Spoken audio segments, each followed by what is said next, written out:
Les analyses approfondies de Carl Jung sur l'amour et la psychologie humaine nous aident à comprendre la dynamique fondamentale des relations.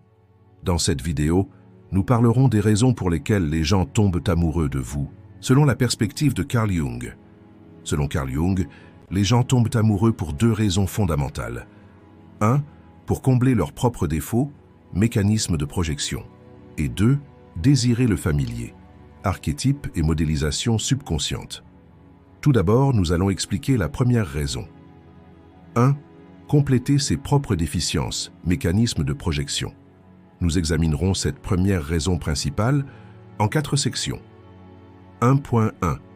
1. Refléter l'ombre. Dans la psychologie de Carl Jung, l'ombre représente les aspects de soi-même que l'on repousse dans son subconscient, que l'on a du mal à accepter ou que l'on réprime.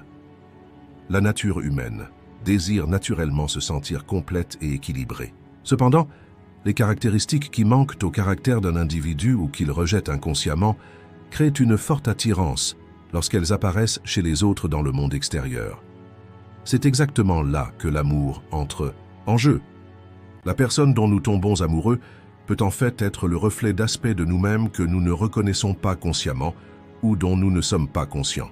C'est pourquoi un intérêt soudain et intense pour quelqu'un est souvent dû au fait que nos parties d'ombre inconscientes trouvent une réponse dans le monde extérieur plutôt que dans leurs caractéristiques réelles. Le mécanisme de projection d'ombre amène une personne à voir ses propres défauts chez les autres. Par exemple, une personne introvertie et mal à l'aise dans les situations sociales peut tomber amoureuse d'une personne extravertie, énergique et confiante. Cet amour est en fait le résultat de l'admiration et du désir d'une personne pour des aspects d'elle-même qui existent dans son subconscient mais qu'elle n'ose pas révéler. La personne a dans son inconscient les caractéristiques de la personne dont elle est amoureuse, mais comme elle ne peut pas les développer ou les a supprimées, elle les cherche dans le monde extérieur. Cela se produit comme une manifestation du désir humain de se sentir complet. L'amour peut donc être le reflet de l'effort d'une personne pour se réaliser. Cependant, cette réflexion ne fonctionne pas toujours de manière positive. Parfois, une personne peut projeter sur une autre personne les aspects négatifs d'elle-même qu'elle a réprimés et qu'elle ne veut pas accepter. Au début de l'amour, le mécanisme de projection fonctionne intensément et la personne voit l'autre comme un être magique. La personne dont il tombe amoureux devient quelqu'un de parfait, de complet et d'extraordinaire à ses yeux. Au fil du temps, cependant, des déceptions peuvent survenir lorsque cette ombre projetée commence à s'estomper et que la vraie personne émerge. Parce que la personne ne peut plus essayer de combler les aspects manquants dans son subconscient à travers son partenaire. C'est à ce stade que les relations se développent en un lien plus profond, ou commencent à s'effondrer. Le véritable amour commence au moment où la projection prend fin et où le partenaire est accepté tel qu'il est réellement. L'un des plus grands mécanismes derrière l'amour est de refléter l'ombre. Une personne se tourne vers les autres pour compléter les aspects manquants ou refoulés en elle-même, et trouve souvent un reflet de son propre subconscient dans la personne dont elle tombe amoureuse. Cependant, les amours vécus sans parvenir à cette conscience restent souvent superficiels et peuvent se transformer en déception au fil du temps. L'approche de Jung nous aide à comprendre l'amour non seulement comme une expérience émotionnelle, mais aussi comme un processus psychologique profond.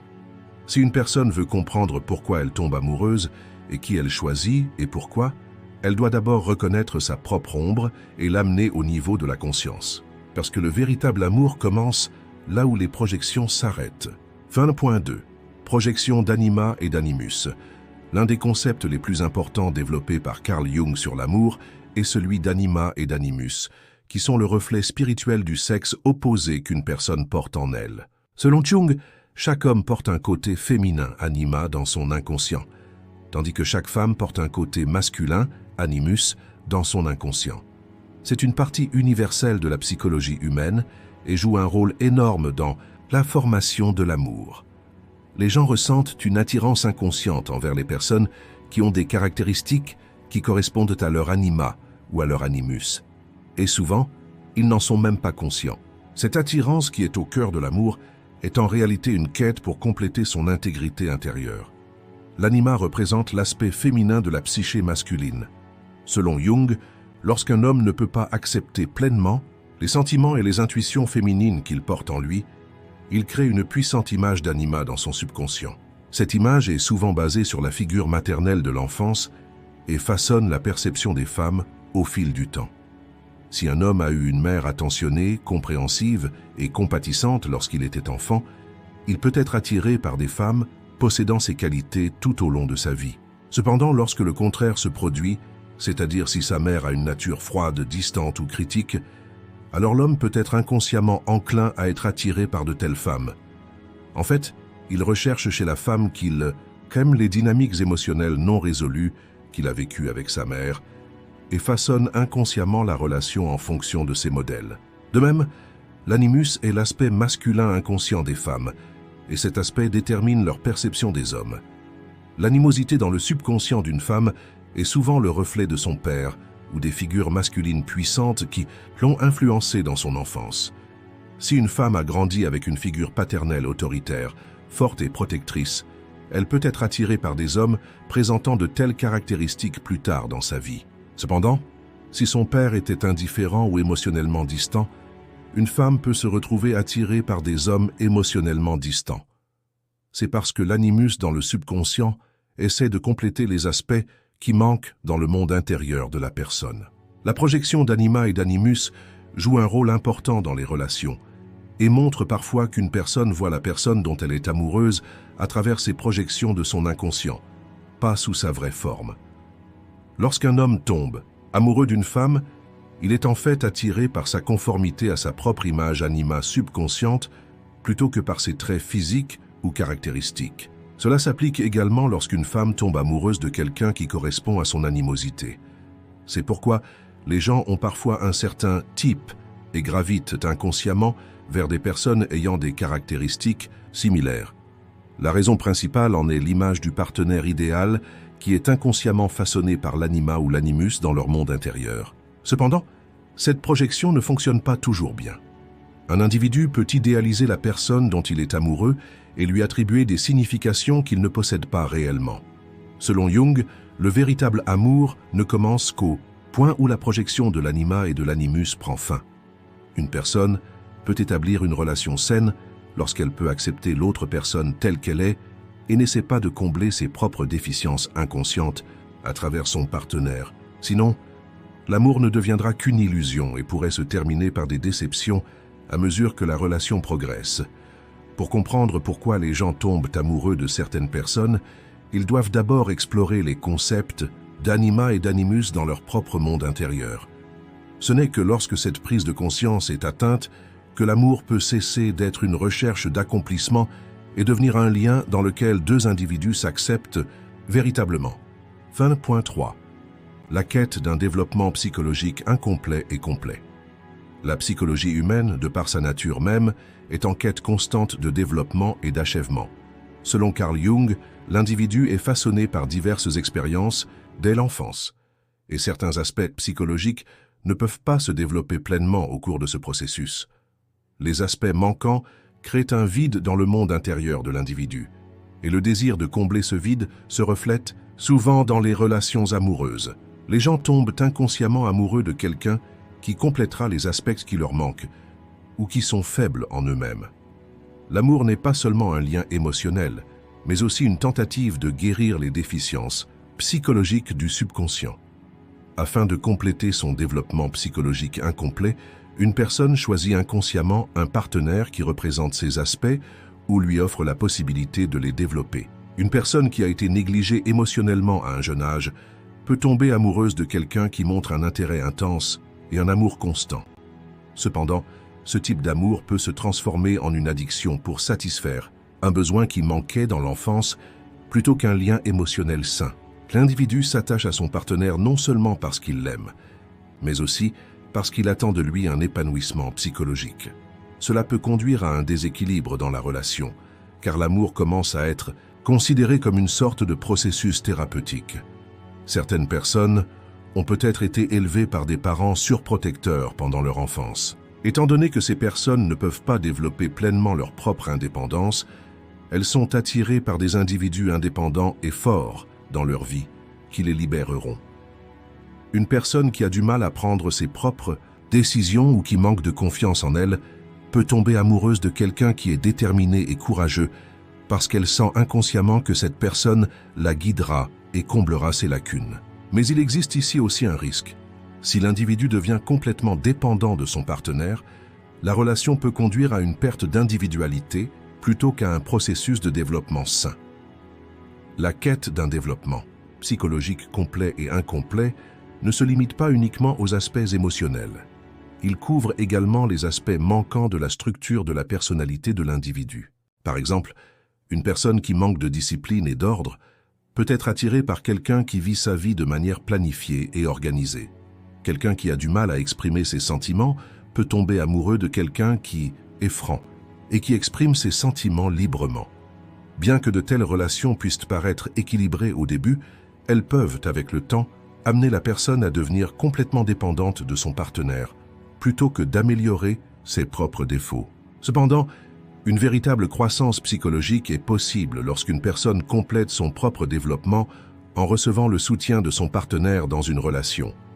Selon Jung, le développement psychologique humain est un processus qui dure toute la vie, et l'amour est l'un des catalyseurs les plus importants de ce processus. Le véritable amour est un processus dans lequel nous grandissons avec un partenaire, en réalisant et en améliorant nos propres défauts, plutôt que d'attendre qu'un partenaire nous complète. L'une des raisons pour lesquelles les gens tombent amoureux est due à une quête intérieure pour compléter leur développement psychologique incomplet. Les carences, les émotions refoulées et les aspects non développés vécus dans l'enfance façonnent les relations amoureuses à un niveau inconscient. Cependant, la véritable maturité psychologique est possible lorsque l'individu parvient à ce développement dans son propre monde intérieur, plutôt que d'essayer de combler ses déficiences par l'intermédiaire de quelqu'un d'autre. Du point de vue de Jung, l'amour n'est pas seulement un lien émotionnel, mais aussi un miroir qui aide l'individu à compléter son propre développement psychologique. Si nous pouvons vivre l'amour consciemment de cette manière, alors l'amour peut devenir non seulement une dépendance née du besoin, mais une expérience profonde et significative qui aide l'individu à se réaliser. 1.4. Idéalisation et recherche de la perfection. Selon la théorie psychologique de Carl Jung, les gens vivent l'amour comme un processus d'idéalisation pour compenser leurs aspects inconscients manquants ou incomplets. Dans ce processus, la personne dont on tombe amoureux n'est pas perçue telle qu'elle est réellement, mais comme une image idéalisée créée dans l'esprit de l'individu. Les gens commencent souvent, sans le savoir, à voir la personne dont ils sont amoureux comme une figure parfaite, sans défaut et complémentaire. C'est le reflet des désirs intérieurs, des aspirations et du besoin inconscient d'accomplissement de l'individu. Cependant, cette idéalisation peut, au fil du temps, créer des illusions sur la nature de l'amour et conduire à des déceptions majeures dans les étapes ultérieures de la relation. Le mécanisme d'idéalisation fonctionne particulièrement intensément dans les premiers stades de l'amour. La personne a tendance à considérer son partenaire comme extraordinaire et ne remarque pas ou ignore consciemment ses défauts. Dans ce processus, le partenaire devient une figure sacrée et est perçu comme une entité qui compense les déficiences du monde intérieur de l'individu. Mais ici, l'amour devient une sorte de projection mentale plutôt qu'un véritable lien. Une personne recherche chez son partenaire une perfection qu'elle ne peut pas atteindre elle-même et veut donc qu'il soit complet et sans défaut. Cependant, personne n'est complètement parfait et avec le temps, cette image idéalisée commence à s'effondrer. Cette recherche de perfection est directement liée aux perceptions individuelles façonnées durant l'enfance. Les personnes qui ont idéalisé un parent ou un modèle, en particulier dans leur enfance, ressentent l'amour de manière similaire à l'âge adulte. Par exemple, si un enfant considère l'un de ses parents comme quelqu'un de grand, de puissant et capable de tout surmonter, il peut rechercher une figure similaire dans sa vie amoureuse plus tard. Il développe une croyance subconsciente selon laquelle son partenaire doit être parfait et fait des choix en conséquence. Cependant, cela rend difficile la construction d'une relation saine, car le véritable amour exige d'accepter les défauts et d'aimer la personne pour ce qu'elle est. Un autre aspect du processus d'idéalisation est que l'amour est vécu comme une expérience remplie d'émotions intenses. Une personne commence à voir la personne qu'elle aime non seulement pour ses traits physiques ou caractéristiques, mais aussi comme un moyen d'accomplissement spirituel. C'est pourquoi l'amour peut devenir plus qu'un simple lien romantique, mais peut aussi devenir une quête spirituelle. La personne essaie de trouver sa paix intérieure, son bonheur et son but dans la vie chez son partenaire. Cependant, cette forme d'amour n'est pas durable car l'individu dépend entièrement d'une source extérieure pour son bonheur. Dès que le partenaire présente des défauts ou ne répond pas aux attentes, une grande déception survient. À ce stade, l'amour peut prendre fin brusquement parce que le mécanisme d'idéalisation s'est effondré et que la vraie personne a émergé. La quête de la perfection est le reflet de la tentative d'un individu d'éviter ses défauts intérieurs, et souvent les gens veulent maintenir cette illusion. Cependant, le véritable amour ne vient pas du fait de voir quelqu'un comme parfait, mais de l'accepter dans tous ses aspects. Les gens ne tombent pas simplement amoureux de quelqu'un. La plupart du temps, ce dont ils tombent amoureux est une image idéale qu'ils ont créée dans leur inconscient. Lorsque cet amour idéalisé fait finalement face à la réalité, des difficultés commencent à surgir et la nature de la relation change. Mais du point de vue de Jung, le véritable sens de l'amour émerge lorsque nous cessons de voir une autre personne comme une projection de notre propre monde intérieur et que nous l'acceptons plutôt dans tous ses aspects. À ce stade, l'amour cesse d'être un effort d'accomplissement et devient un voyage qui aide l'individu à se réaliser. Nous expliquons maintenant la deuxième raison principale. 2. Désirer le familier, archétype et modélisation subconsciente. Nous examinons cette raison principale en la divisant en 4 sections. 2.1. Le rôle des archétypes et leur place dans la psychologie humaine. Selon Carl Jung, les archétypes sont les éléments fondamentaux de la psychologie humaine et sont des images ou des modèles universels qui surgissent des profondeurs de l'inconscient. Jung définit les archétypes comme des formes fondamentales de l'expérience humaine, qui sont historiquement et culturellement universelles, et qui résident dans l'inconscient collectif de l'homme. Ces archétypes se sont manifestés sous des formes similaires tout au long de l'histoire humaine, du passé au présent, et ont façonné le monde intérieur des individus. Les archétypes influencent non seulement les expériences de vie individuelles, mais aussi les structures des sociétés et des cultures. Ces images universelles fonctionnent comme une sorte de modèle au plus profond de la psychologie humaine. Il s'agit en quelque sorte de schémas cachés qui dirigent les pensées, les sentiments et les comportements des individus, tout en leur permettant de se connecter à leurs processus conscients et inconscients. La place des archétypes dans le monde intérieur de l'individu est très profonde, grâce à leur connexion avec les processus conscients et inconscients. Selon Jung, ces archétypes symbolisent des personnages et des événements importants dans la vie des individus. Chaque individu interagit avec ces archétypes universels afin de développer une compréhension intérieure et de découvrir sa propre identité. Selon Jung, le processus de développement humain est rendu possible par la mise en évidence et l'intégration d'aspects refoulés et inconscients tels que l'archétype de l'ombre. Les archétypes aident les individus à comprendre le sens de la vie, d'eux-mêmes et de leurs relations avec les autres. Chaque archétype fournit une sorte de guidance et guide la personne dans son voyage intérieur. Le rôle des archétypes dans l'amour et les relations est l'une des contributions les plus profondes et les plus significatives de Jung à la théorie. Les gens recherchent des archétypes qu'ils possèdent inconsciemment chez leur partenaire. Selon Jung, ces images archétypales jouent un rôle important lorsque les gens choisissent de qui ils tombent amoureux. Lors du choix d'un amoureux, chaque individu recherche non seulement l'attrait extérieur, mais aussi des caractéristiques archétypales qui compléteront les aspects manquants ou incomplets dans l'inconscient. Les gens se tournent inconsciemment vers des figures archétypales pour compléter des aspects d'eux-mêmes qui leur manquent, pour retrouver la confiance perdue ou pour guérir des blessures émotionnelles du passé. Par conséquent, si la personne dont on tombe amoureux correspond aux images archétypales présentes dans l'inconscient de l'individu, cette personne devient extrêmement attirante et désirable. La place des archétypes dans la psychologie humaine est l'une des pierres angulaires de la théorie de Jung.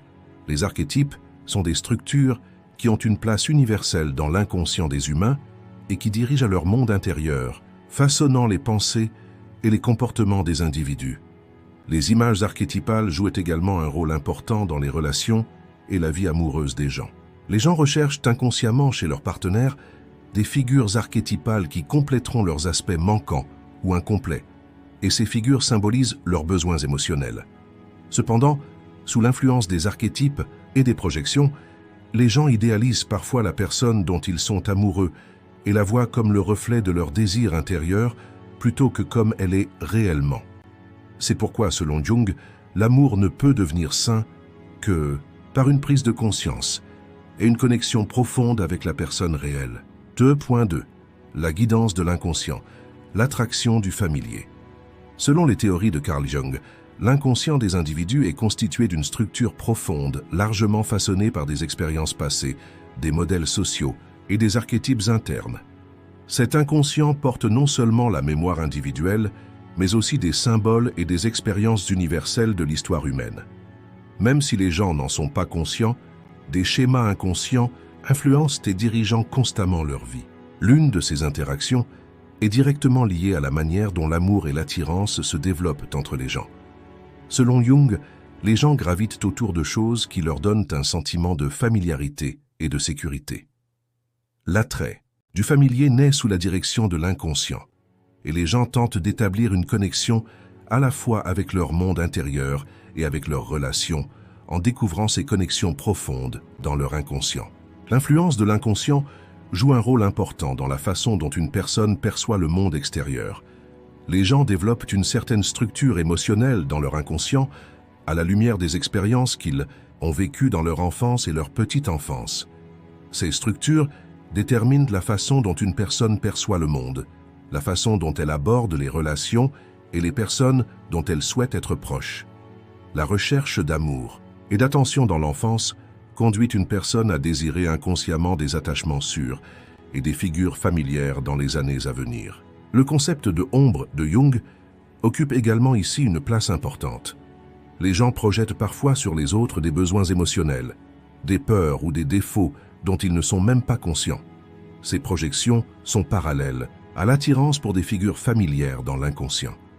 Un individu peut projeter ses projections sur son partenaire afin de compenser ses déficiences émotionnelles inconscientes, le rendant ainsi plus attrayant et familier. Divers mythes, légendes et symboles culturels de l'histoire humaine maintiennent les archétypes en vie et les individus établissent un lien intérieur avec ces modèles sociaux. Par exemple, lorsque les hommes sont représentés comme des figures fortes, dirigeantes et protectrices dans une société, cela peut conduire les individus à rechercher inconsciemment ces figures. De même pour les femmes, des figures maternelles attentionnées et protectrices existent dans l'inconscient collectif de la société. Ces archétypes sociaux influencent le choix des partenaires des individus. Les individus sont attirés par des figures familières définies par la société et la culture, parce que ces figures leur donnent un sentiment d'appartenance, de sécurité et de familiarité. L'attirance pour ces figures familières dans l'inconscient est souvent le reflet des besoins émotionnels et psychologiques d'une personne. Les gens ont tendance à se tourner vers des personnages qui leur procurent un sentiment de paix et de sécurité.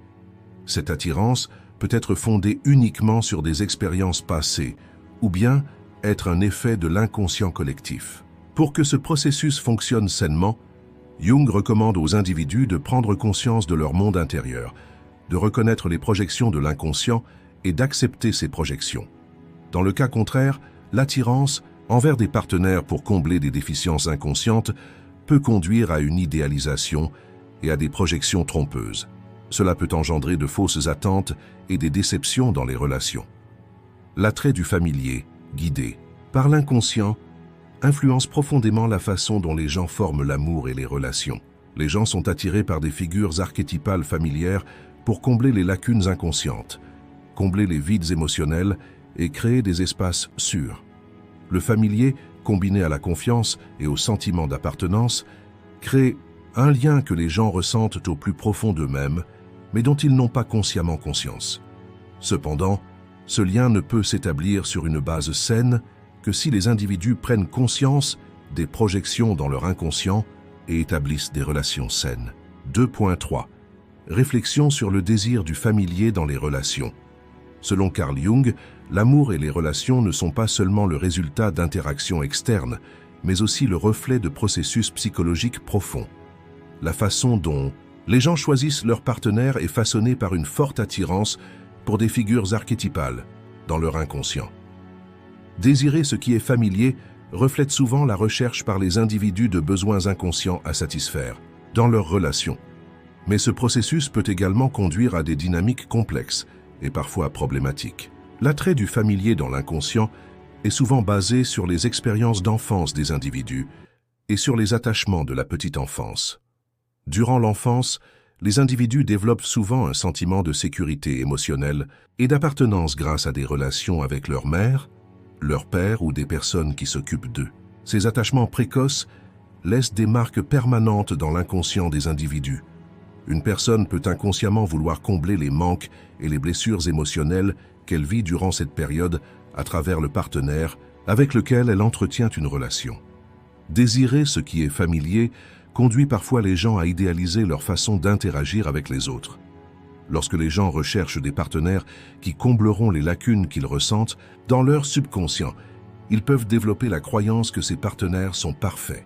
Le désir de quelque chose de familier peut également conduire les gens à avoir tendance à revivre la douleur qu'ils ont éprouvée dans des relations passées.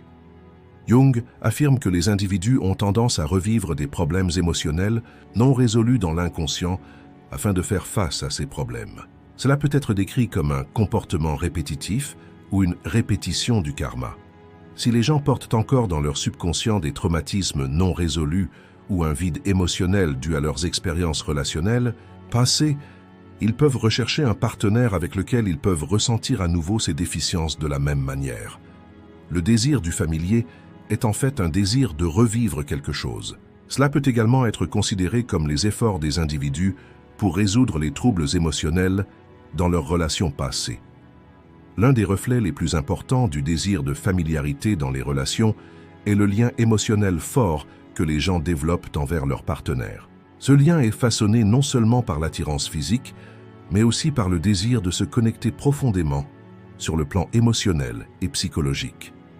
Lorsque les gens recherchent un partenaire qui comblera leurs déficiences inconscientes, ils essaient en réalité de trouver leur propre identité. Ce processus est associé aux archétypes anima et animus. Jung affirme que les figures d'anima et d'animus sont des archétypes psychologiques importants qui déterminent la relation d'un individu avec le sexe opposé. L'anima représente le côté féminin de l'homme, tandis que l'animus représente le côté masculin de la femme. Ces figures permettent à l'individu de désirer le familier dans les relations avec le sexe opposé. L'idéalisation inconsciente des figures d'anima ou d'animus peut conduire à l'établissement de liens émotionnels forts dans les relations. Le désir du familier est façonné à la fois par le désir d'établir un lien profond dans les relations et par le désir de combler les déficiences inconscientes des individus. Dans cette recherche, qui s'appuie sur des expériences passées, des liens d'enfance et des archétypes sociaux, les gens sont attirés par des figures familières chez leurs partenaires. Cependant, ce processus peut également être confronté à des problèmes tels que l'idéalisation, la projection et le maintien de traces du passé. Selon Jung, une relation saine doit être basée sur la prise de conscience de ses influences inconscientes et sur la connexion avec la véritable personnalité du partenaire. L'attrait du familier peut permettre aux relations de se développer de manière profonde et significative. Mais il est important que les individus dirigent cette attirance avec une conscience consciente.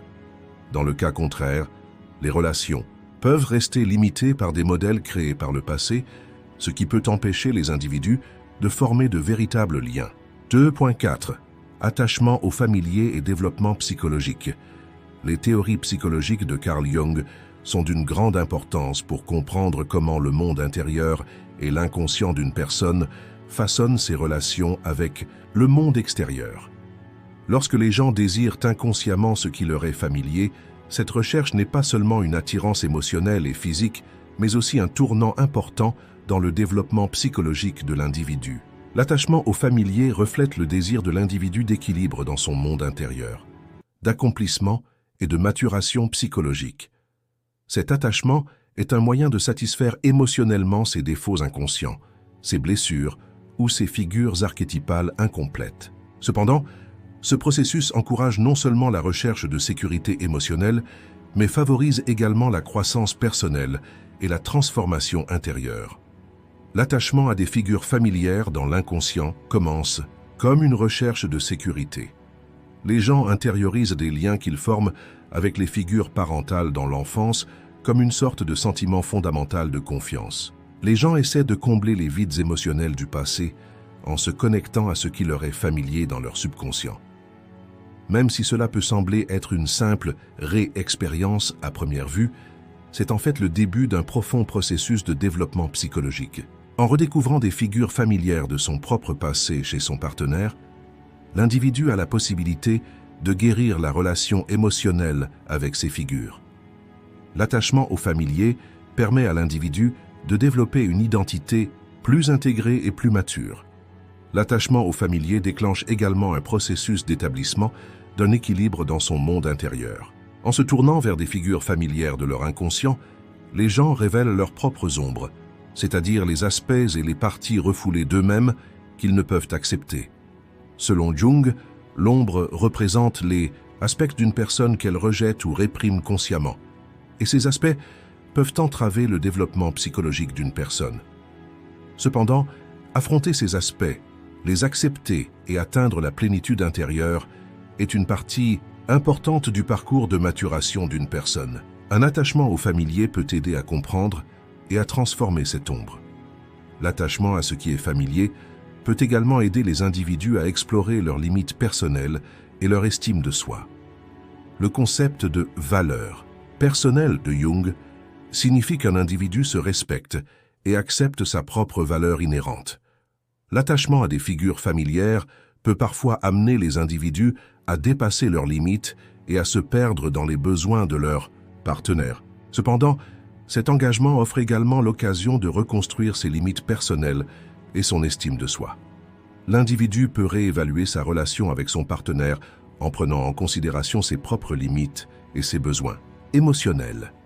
Ce processus implique d'établir une relation saine avec le partenaire et d'apprendre à être ensemble sans perdre son identité individuelle. Renforcer son lien avec son partenaire tout en protégeant sa propre identité permet de garantir que le développement psychologique progresse de manière saine. L'attachement au familier est une opportunité importante pour le développement psychologique de l'individu. Cet engagement peut être un moyen de combler les carences émotionnelles du passé, d'accepter l'ombre, d'atteindre l'équilibre intérieur et de redécouvrir les limites personnelles. Cependant, ce processus peut être difficile et complexe au début. Selon les théories de Jung, le développement psychologique devient possible lorsque l'individu affronte, accepte et intègre des figures inconscientes. L'attachement au familier joue un rôle important dans ce processus, car il permet aux individus de résoudre des attachements profonds dans leur monde intérieur et de construire un soi plus intégré. Dans cette vidéo, nous avons parlé des raisons pour lesquelles les gens tombent amoureux de vous selon la perspective de Carl Jung. Nous pensons que du point de vue de Carl Jung, il peut y avoir différentes opinions sur les raisons pour lesquelles les gens tombent amoureux de vous. Pensez-vous que cela a plus à voir avec la personnalité, des facteurs environnementaux ou autre chose? Partagez vos idées dans les commentaires, discutons-en. N'oubliez pas non plus de vous abonner à notre chaîne et d'aimer les vidéos. Vos avis sont très importants pour nous. Merci.